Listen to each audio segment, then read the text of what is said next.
தென்னிந்திய நடிகர் சங்கத்தின் சார்பிலே அதன் தலைவர் சுப்ரீம் ஸ்டார் திரு ஆர் சரத்குமார், பொதுச் செயலாளர் திரு ராதா ரவி, பொருளாளர் அண்ணன் வாகை சந்திரசேகர், உபதலைவர்கள் அண்ணன் ஆர் விஜயகுமார், கே என் காளை ஆகியோருடைய ஆலோசனையின் பேரிலே இங்கே நினைவாஞ்சலி கூட்டம் நடைபெறுகிறது.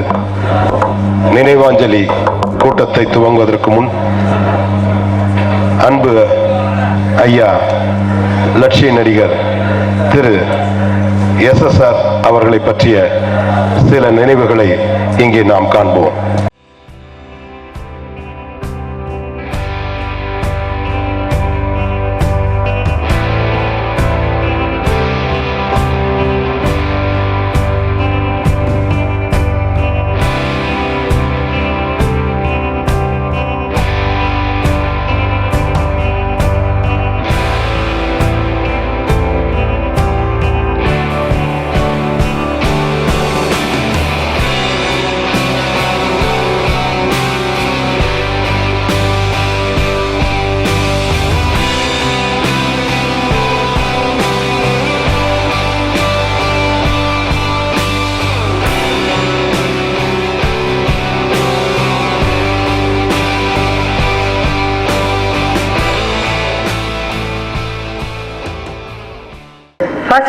முதல் விழாவாக இத்தனை வருஷம் கழிச்சு எங்கேயோ இருந்த நான் திடீரென்று இன்னைக்கு SSR அவர்களின் நினைவாஞ்சலிக்கு எனக்கு தெரியாம, அதாவது இறந்து போறது தெரியும், ஆனா என்னால வர முடியாது முடமா இருக்கிறதுனால.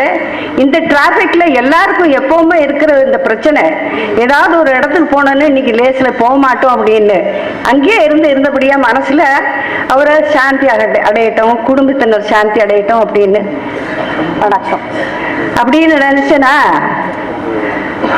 இப்படி முடமா இருக்கேன், நான் எப்படி போக முடியும் இந்த ஃபங்க்ஷனுக்கு? போய் ஆகணுமே. நடிகர் சங்கத்து ஃபங்க்ஷனுக்கு விழாக்கு எப்பவுமே போறதில்லை. எப்போவோ கிரிக்கெட் மேட்ச்னா ஜாலியா நல்ல ட்ரெஸ் எல்லாம் அணிஞ்சுக்கிட்டு எல்லாம் போவோம். அது மாதிரி இல்லாம இன்னைக்கு எப்படியாவது நான் போய் ஆகணும் திடீர்னு அப்படின்னு கிளம்பி வந்தேன். அதுக்கப்புறமா பேசுறேன்.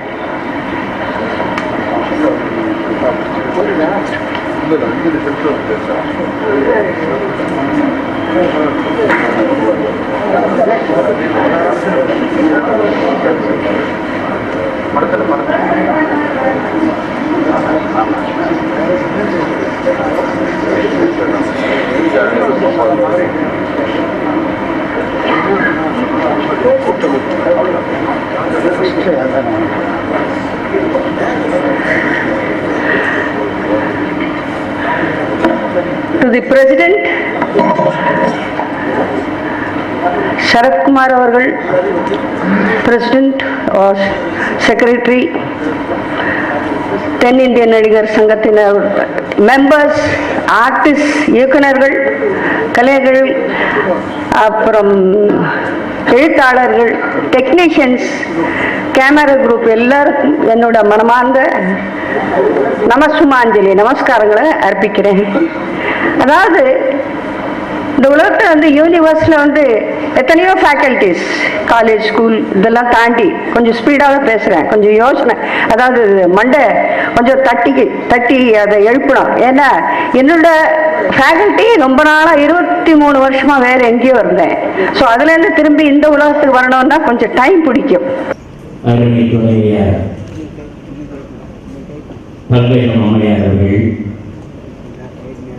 திருமதி விஜயகுமார் அவர்கள், திருமதி தாமரை செல்வி அவர்கள், மூவருடைய குடும்பத்தார் பெருமக்கள், இங்கே எங்களுக்கு பின்னால் இருக்கின்ற கலை உலகத்தினுடைய தயாரிப்பாளர்கள், கலை நுட்பத்தினுடைய பொறியாளர் பெருமக்கள், இயக்குநர் பெருமக்கள், தெரிந்தவரை இங்கே சுட்டிக்காட்டுகிறோம். பாராட்டுக்குரிய விஜயகுமார் அவர்கள், நடிகர் அன்பிற்குரிய சிவகுமார் அவர்கள், இன்னும் பத்திரிகை கொண்டிருக்கின்ற பாராட்டுக்குரிய பாரம்பரியமான குடும்பத்தை சார்ந்த என்ன சொல்லணும்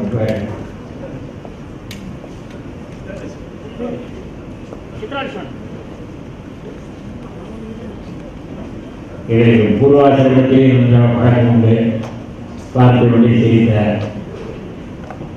சித்ரா லட்சுமணன் இன்னும் புன்னாயம் வந்து கொண்டிருக்கின்ற அருமை பெருமக்கள்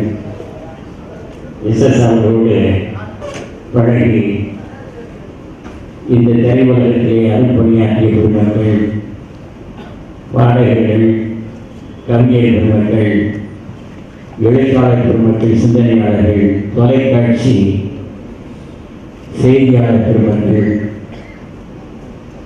பத்திரிகை செய்தியாளர் பெருமக்கள் திரையுலக செய்தியாளர் பெருமக்கள் புகைப்பட கலைஞர்கள் இன்னும் பாராட்டுக்குரிய எம்என் நடேசன் அவர்கள் எஸ்எஸ்ஆர் அவர்கள் வாழ்க்கைய ஒரு லட்சிய பக்கத்தோடு வாழ்ந்தார் என்பது மாத்திரமல்ல இந்த அருமையான ஒரு நேரத்திலே மதுரையாரின் குடும்பாசிரியரை வேண்டுகோள் என்னவென்றால் தமிழ் திரையுலகத்தில் இருக்கிற நம்முடைய நடிகர்கள் நடிகைகள் அத்தனை பேரும் தன்னுடைய உடல் நலனை குறித்து அக்கறை செலுத்த வேண்டும் என்பதைத்தான் இந்த நேரத்தில் கேட்டுக்கொள்ள நாம் விரும்புகிறோம். காரணம், நீங்கள் வாழ்ந்தால்தான் இசை வாழும், நீங்கள் வாழ்ந்தால்தான் தமிழ் கலாச்சாரம் வளரும், நீங்கள் நன்றாக வாழ்ந்தால்தான் தமிழ் பாரம்பரியத்தினுடைய பெருமைகள் விளங்கும் ஓங்கும். நீங்கள் நன்றாக வாழ்ந்தால்தான் இந்த சமுதாயத்தை தமிழ் இனவரவு பிரச்சாரங்களையும் தமிழ் திரையுலகத்தின் மூலம் அதை நிறைவேற்ற முடியும் என்று நாங்கள் நம்புகின்றோம். ஒரு காலத்திலே யாராவது சென்றால் எங்கே சென்றார் என்று கேட்டால் சீமாவுக்கு சென்றார் என்று சொல்லும்போது அதை பாடி சீமாவை போனேன் என்று சொல்லக்கூடிய காலம் ஒரு காலத்தில் இருந்தது. ஆனால் இன்றைய தினம் இந்த திரையுலகம் என்பது இந்த சமுதாயத்திலே மிகுந்த பெரிய பண்பாட்டை கலாச்சாரத்தை உருவாக்கி இருக்கிறது. அது மாத்திரமல்ல, வணிகத்தை வளர்த்திருக்கிறது, அரசியலை வளர்த்திருக்கிறது.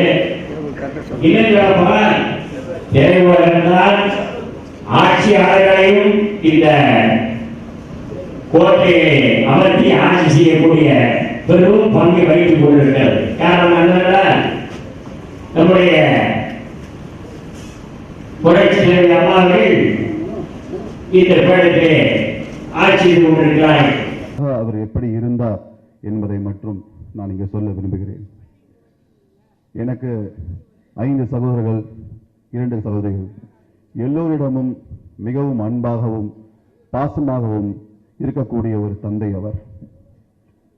போடா வாடா என்று கூட கூற மாட்டார், வாயா போயா என்றுதான் கூறுவார். அவரிடம் பேசும்பொழுது நிறைய விஷயங்கள் சிறு வயது முதல் அவர் பட்ட கஷ்டங்களை கூட கூறியிருக்கிறார். என்னிடம் அல்ல, வீட்டில் வருவதும் சொல்லும் பொழுது அதை நான் விளையாட்டாக கேட்டுக்கொண்டிருப்பேன். என்னுடைய பெயர் கண்ணனாக இருந்தாலும் என்னுடைய பாஸ்போர்ட், என்னுடைய பத்திரம் பெயர் மருது பாண்டியன். சிவகங்கை சீமை படத்தில் நடித்ததன் காரணமாக எனக்கு இந்த பெயர் வைக்கப்பட்டிருந்தது. பள்ளிக்கூடத்துக்கு நான் போகும்பொழுது அப்பாவிடம் சொன்னேன், அப்பா இந்த பேர் ரொம்ப எல்லாம் கிண்டல் பண்றாங்கப்பா, நீங்க ஏன்பா மருது பாண்டியன் வச்சிட்டீங்க, வீட்டில் கூப்பிடுற பேர் கண்ணனே வைங்க. ஆனால் அப்பொழுது எனக்கு வயது 8. அப்பொழுது சூர்யா அண்ணன் என்னுடன் ஒரு 2 கிளாஸ் முன்னாடி படிச்சிருந்தாரு.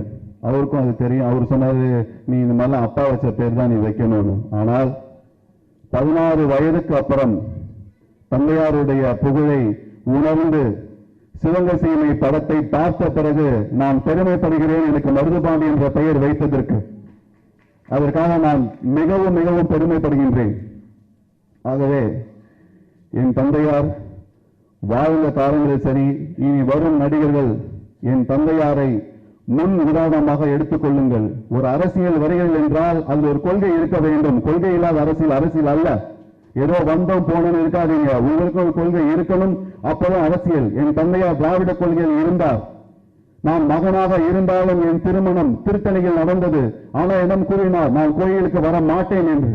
நான் அவருக்கு முன்னதாகவே சொல்லிவிட்டேன், அப்பா நீங்க வர வேண்டாம். என்னுடைய திருமணம் திருத்தணி கோயில் நடந்து முடிந்த பிறகு கீழே இறங்கி கெஸ்ட் ஹவுஸில் வந்து என் அப்பாவிடம் ஆசீர்வாதம் வாங்கினேன். என் நண்பர்கள் தந்தையார் எல்லோரும் கோயிலுக்கு செல்வார்கள். ஆனால் என் தந்தையார் கடைசி வரைக்கும் எந்த கோயிலுக்கும் சென்றது அல்ல. பூஜை அறையை பார்த்தது கூட அல்ல. விபூதியை வைத்தது கூட அல்ல. மனிதனை மறி, மனிதனை நினை, இதுதான் என் தந்தையார் கூறியிருக்கிறார். ஆகவே என் தந்தையார் பற்றி பல விஷயங்களை இங்கு கூறியிருக்கின்ற உங்கள் எல்லோருக்கும் என் மனமார்ந்த நன்றியை தெரிவித்துக் கொள்கின்றேன். மார்ச் மாதம் மலேசியா கோலாலம்பூரில் மாயிகா கட்சி சார்பாகவும் திரு கல்லு சிவகுமார் அவர்கள் தந்தையாருக்கு ஒரு மிகப்பெரிய விழா எடுக்க இருக்கிறார்கள். ஏனென்றால் தந்தையாருக்கு கோலாலம்பூரில் ரசிகர்கள் மிக அதிகம். 2005 கோலாலம்பூர் செல்லும் பொழுது அங்கே பார்த்தீர்களானால் அப்பாவுடைய தமிழ் குரலை கேட்க அந்த ஆடிட்டோரியம் மக்களால் நிரம்பி இருந்தது. அப்பா மேடையில் வந்து அன்புடையோர் என்று கூறிய பொழுது அங்கு கேட்ட அந்த சத்தம் இன்னமும் என் காதில் ஒலித்துக் கொண்டிருக்கின்றது. என் தந்தையார் உடலால் மறைந்தாலும் உள்ளத்தால் நம்முடன் இருக்கிறார். இப்பொழுதும் இரவில் அவருடைய குரல் கண்ணா என்று கேட்டுக்கொண்டுதான் இருக்கிறது. அவர் மருத்துவமனையில் இருக்கும் பொழுது சங்கத்தின் தலைவர் அவர்கள் அங்கே வந்தார். 2 மணி நேரம் அங்கேயே இருந்து தந்தையாருடைய உடல்நலத்தை டாக்டரிடம் கேட்டார். அதற்கு என் நன்றியை தெரிவித்துக் கொள்கின்றேன். என் தந்தையார் மறையவில்லை. தமிழ் உள்ளங்கள் இருக்கிற வரைக்கும் என் தந்தையார் இருப்பார் என்று கேட்டுக்கொண்டு என் சார்பாகவும் என் குடும்பத்தின் சார்பாகவும் உங்கள் அனைவருக்கும் நன்றியை தெரிவித்துக் கொள்கின்றேன். நன்றி, வணக்கம்.